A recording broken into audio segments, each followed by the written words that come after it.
Syntax English grammar का बड़ा ही amazing और इंटरेस्टिंग चैप्टर जो इंटरमीडिएट स्टैंडर्ड पर और इंग्लिश कंपटीशन में पूछा जाता है। सिंटैक्स होता क्या है? सिंटैक्स कहते हैं the correct arrangement of the words in sentences is called syntax. अर्थात वाक्यों में शब्दों को सही स्थान पर रखना ही सिंटैक्स कहलाता है। आई मीन टू से वाक्यों में शब्दों का सही सिलेक्शन करना, यानी कि नाउन को नाउन के स्थान पर रखना, प्रोनाउन को प्रोनाउन के स्थान पर रखना, वर्ब को वर्ब के स्थान पर रखना, सब्जेक्ट को सब्जेक्ट के स्थान पर रखना। इसमें यह देखना कि इसमें सब्जेक्टिव केस है या ऑब्जेक्टिव केस है, इसे सिंटैक्स कहते हैं। तो देख लेते हैं रूल नंबर 1। एक बार फिर स्वागत है आपका सिंटैक्स की दूसरी सेकंड वीडियो में। कल का हमारा टॉपिक भी सिंटैक्स ही था, वो फर्स्ट वीडियो थी। आज हमारा दूसरा वीडियो है, तो आपको वीडियो को शुरू से आखिर तक देखना है, ध्यान से देखना है, क्योंकि बहुत ही अमेजिंग और इंटरेस्टिंग सुपर डुपर रहने वाला है आज का वीडियो लेक्चर। तो रूल नंबर 1 देख लेते हैं। रूल नंबर 1 को ध्यान से देखना है, बहुत ही अच्छी बात लेकर आए हम आपके लिए। इसमें क्या दिया है? यदि कोई प्रोनाउन किसी प्रीपोजिशन या वर्ब का ऑब्जेक्ट हो तो तब सदा ऑब्जेक्टिव केस का प्रयोग होगा, या किसी सेंटेंस में लेट शब्द आया हो, एलईटी लेट शब्द आया हो, तो ऑब्जेक्टिव केस का प्रयोग होगा। देख लेते हैं, बड़े ध्यान से देखना है आपको। पहला sentence, there is a close friendship between you and I. इसमें बिटवीन प्रीपोजिशन आया है और इसका ऑब्जेक्ट आई दिया है, तो बिटवीन प्रीपोजिशन के बाद ऑब्जेक्टिव केस का प्रयोग होगा। तो आई का ऑब्जेक्टिव केस जो है वो मी होता है। तो यहां आई जो है करेक्ट नहीं है, इनकरेक्ट है, मी करेक्ट है, क्योंकि ये जो है प्रीपोजिशन के बाद आया है, बिटवीन के बाद, तो यहां मी का प्रयोग करेंगे इस तरह से। There is a close friendship between you and me, तो मी का प्रयोग होगा यहां। ये बात आपको ध्यान रखनी है। यदि जो रूल में मैंने बताया है, यदि कोई प्रोनाउन किसी प्रीपोजिशन या वर्ब का ऑब्जेक्ट हो तो ऑब्जेक्टिव केस का प्रयोग होगा। इसमें दूसरी कंडीशन भी है, यदि सेंटेंस में लेट शब्द आया है तब भी ऑब्जेक्टिव केस का प्रयोग होगा। देख लेते हैं दूसरे वाक्य में एक लेट का एग्जांपल देख लेते हैं। Please let he do his work. तो इसमें क्या कहेंगे? Please let him do his work, क्योंकि इसमें लेट शब्द आया है, तो लेट के बाद भी ऑब्जेक्टिव केस का प्रयोग होगा। ही का ऑब्जेक्टिव केस हिम है, ही जो है वो नॉमिनेटिव केस है और हिम जो है वो ऑब्जेक्टिव केस है। तो इसमें ऑब्जेक्टिव केस का प्रयोग क्यों किया है? क्योंकि इसमें लेट शब्द आया है। तो इसमें मैंने क्लियर किया है पहले एग्जांपल में, यदि कोई प्रोनाउन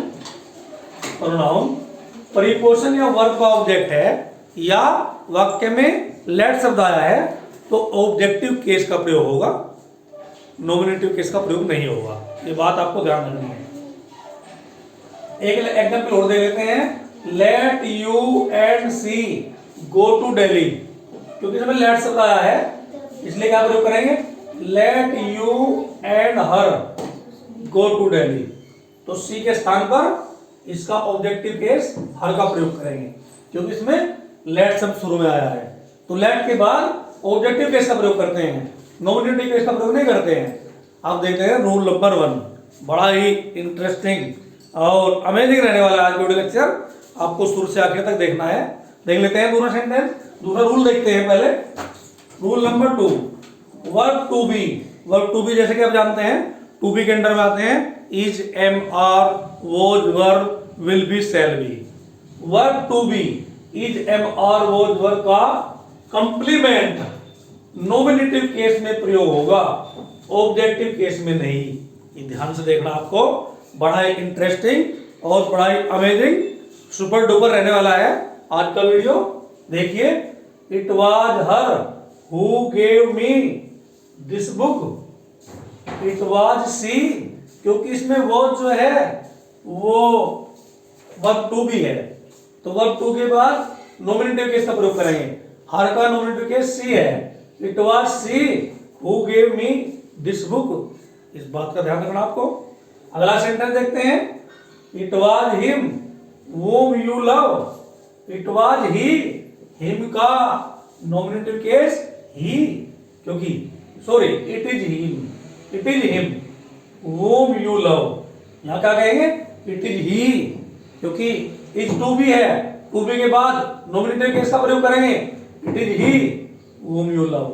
वेरी गुड, बहुत ही अच्छा वीडियो लेक्चर, ध्यान से देखना आपको इंटरमीडिएट स्टैंडर्ड के स्टूडेंट के लिए, क्योंकि बोर्ड एग्जाम नियर है और इंग्लिश कंपटीशन के लिए बड़ा ही सुपर डुपर वीडियो लेक्चर रहने वाला आज का। अब एक सेंटेंस और देख लेते हैं, रूल नंबर 231 बोलते हैं इसे, रूल नंबर 231, बड़ा ही इंटरेस्टिंग सेंटेंस जो बोर्ड एग्जाम में अधिकतर हर साल पूछा जाता है।